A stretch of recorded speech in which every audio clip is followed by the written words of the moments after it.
if you're a politician, and one of the things you want to ask yourself is like, how many things do you actually want to be responsible That's for? right. It's like, why not farm some of this out to competent people? It's the only way, and that's just part of this efficiency issue. You know, as the scale of my operations have grown, the only way I've been able to manage that is to make sure that I have competent people around me and then give them their fiefdom. And I do not micromanage. It's like, you can either do this or you can't. If you can't, I'm going to find someone else right away because this has to be done. But if you can do it, good, do it. Right. And then I can go do something else that I can do or that I want to do. And that distribution, it's like, why wouldn't you capitalize on the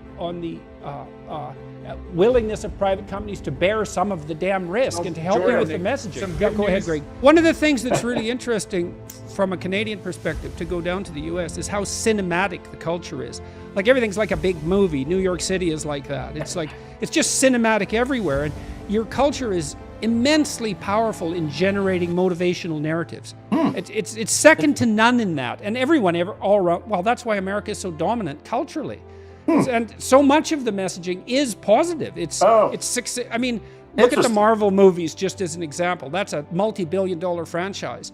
And that's all aiming upward. Like, it's all positive. You're so good at that. It's just ridiculous. And so it doesn't seem to me to be impossible to do something like celebration of, well, this methane treatment plant, for example, and to elevate it up to something worthy of genuine and deep admiration, because it really is that. It is that. It's like, how good is that? Yeah, let me say so something good about Greg's point. It's a really good point about messaging. And again, you know, this is I think the disconnect between the engineering and the communications people, because the engineers will report the improvements in terms of metrics. They'll say, well, we get, you know, so many hundreds of cars per hour across this lane with this new facility, you know, and that doesn't sell, you know, but that could it's be not a tremendous story. The story is a story. single mother who can now get to work and back to her kids an hour earlier. Engineers are temperamentally different from those who would communicate. So engineers are fundamentally interested in things. Yes. That's part of, and the communicative types are fundamentally interested in people. And so the engineers are going to say they are interested in things. It's like, oh, here's a bunch of thing stories. Right. Well, that doesn't work. It's not a story. And people actually care, who are in the political and the private realm, that we do get benefits from this. Because this idea that's so cynical, you know, the right looks at government and thinks, oh, it's full of corrupt people only up for themselves. And then the left looks at businesses and say, well, it's all full of corrupt people only out for themselves. And it's like, it's simply not true. That is like, there's corruption in every endeavor, but it's a small percentage of the endeavor in a functioning country.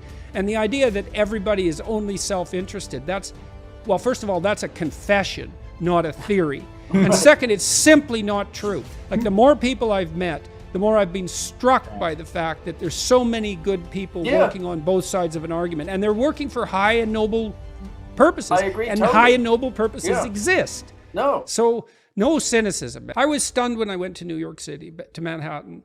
You know, it looked like it did 5 years ago, except it was cleaner.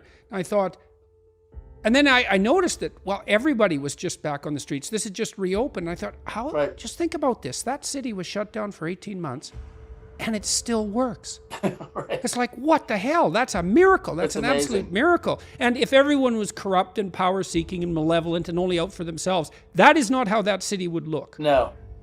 And it is amazing, given the level of activity and the density and the restaurants and the waste and the, you know, it's amazing. It's amazing it does work. But you know, as I said, Jordan, at the outset, I come from this, you know, neoclassical free enterprise kind of perspective. But the longer I've been dealing with infrastructure, the more respect and admiration I have for the public people who have, you know, are largely dedicating their careers to making this stuff work. They really do have a public interest, you know, desire embedded in them, which is nice, right? It's nice to see that. And they take their job. They could all make more money in the private sector, probably. But Yeah, they've definitely. chosen these and these be easier. paths. you know, and the rewards would be bigger and there might be more security. I mean, look, when Greg and I went to Washington 4 years ago, and one of the things we did was host a couple of lunches, and we had relatively junior Democrat Congress people and Republican Congress people just come to lunch because they don't get a chance to meet each other, partly because they're raising money 25 hours a week. and plus they're up for re-election in 2 years. Like, these are busy people. Right. And so the first thing we did was just had everybody introduce themselves and talk for 5 minutes. It was like, why are you doing this? That was the question. And you could not tell the Democrats from the Republicans.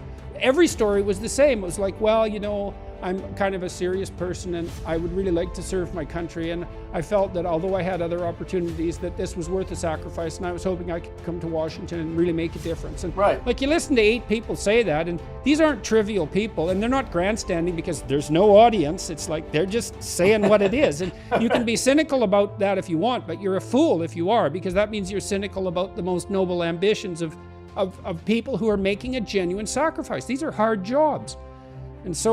And it's so nice to hear from you that you've been in the trenches working on these practical projects, and the consequence for you is that you've become like more optimistic and pleased with the characters of the people you're dealing with. Yes. Like, yes. hooray. So, let me be clear, Jordan. We should be clear. There are cases where infrastructure delivery is rife with corruption, and there's the Odebrecht in Brazil. You may be familiar with that scandal. In South America, it's Brazilian construction company was bribing public officials to be the winning bidder, and prime ministers went to prison. So it's not some pure, it's the real world of humanity, right? It's not a pure thing, but I think that's the exception rather than the rule.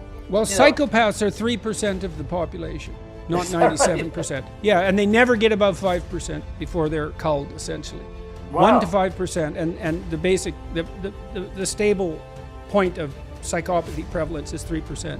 And so the idea that it's just malevolent power seeking that drives hierarchical organizations is just wrong in the face of it, because otherwise there'd be way more psychopaths and they'd be way more successful. Mm-hmm. So yeah, these are exceptions, especially in highly functioning societies. And the US, I mean, there isn't a society that's ever been more highly functioning than the US, all things considered. Wow. So I'm glad to hear that. Well, I don't think that's an unreasonable proposition. I mean, it's the economic driver in some sense of innovation throughout the free world. I mean, there's other countries that are doing well, but America is really a kind of epicenter, and everyone knows it. And so it's huge. I mean, 300 million people. That's a lot of middle class people, man.